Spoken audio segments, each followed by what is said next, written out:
Ladies and gentlemen, ALLATRA team is happy to welcome you to the 16th United Nations Conference of the Parties in Riyadh, Saudi Arabia.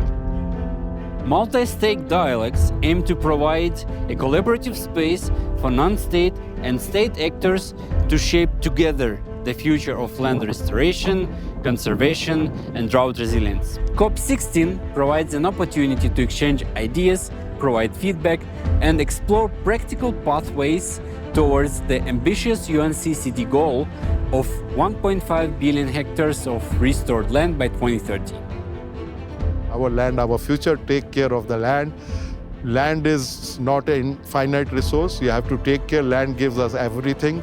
Our food systems, our surroundings, and all the trees take care of the nature. Nature will take care of you. The challenge which we face in our area region, in the northwestern region, we have the Aravalli Mountains, which are the oldest fold mountains with the geological age of around more than 3.2 billion years. They are the broken mountain chains, and they are facing a lot of degradation because of various development pressures and all.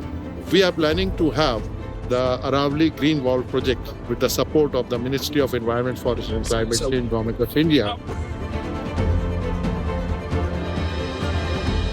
Korea supports Changwon initiative, which aimed to support the implementation of land degradation neutrality.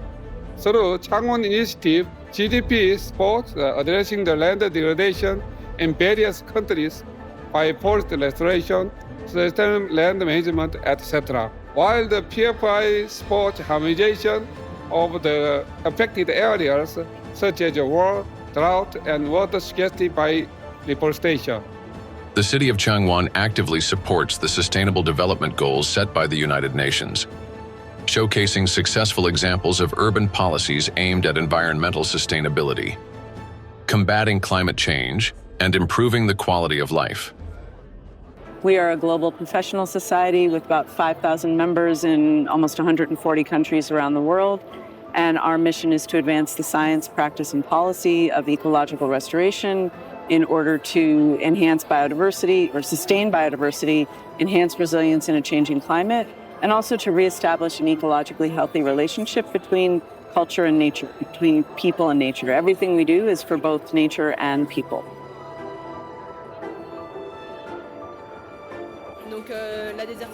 So desertification also leads to a high level of food insecurity.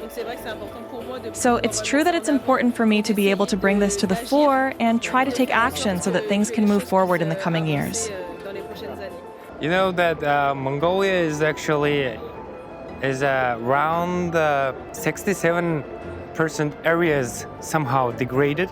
Mongolian President Oknagin Khrushchev initiated the billion tree movements, which means that we're planning to billion tree by the 2030. The environment problem is actually the complex. One thing couldn't solve the environment, but you know that anthropogenic activities, human activities, is going to be main factor of the degradation of environment or something like that, and therefore we have to be responsible and we have to respect environment.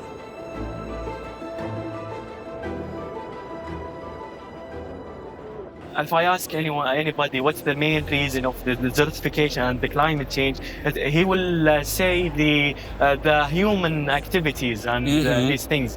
But we are here to say, okay, this is one main reason, but there is another phase of this thing, which is the geological processes.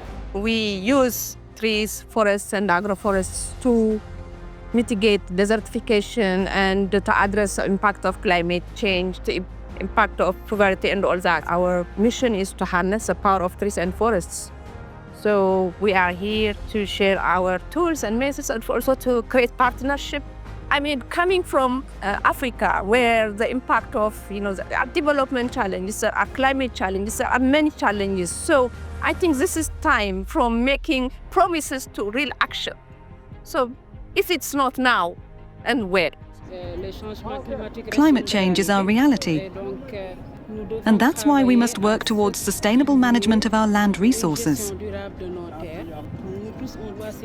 Everyone should be involved in this process. Civil society, government agencies, research and public institutions. Only by working together can we reach consensus and find effective solutions.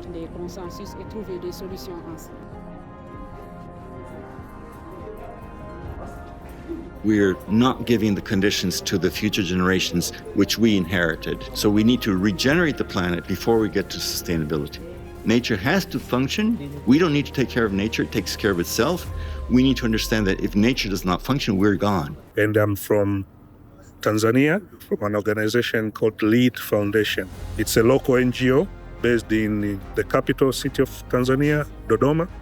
And our main mission is to restore the environment, conserve the environment. And finally, what would you like to wish to our viewers? I wish them to continue to do the work on the ground, to be optimistic, to stay positive, because as I've said, the solutions are there, the technology is there.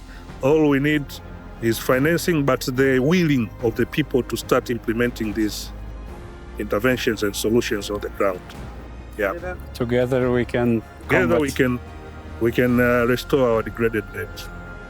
Projects aimed at combating climate change are already being implemented in many countries worldwide. However, in the face of global changes in nature, it is becoming clear that uniting the efforts of all people on the planet is essential.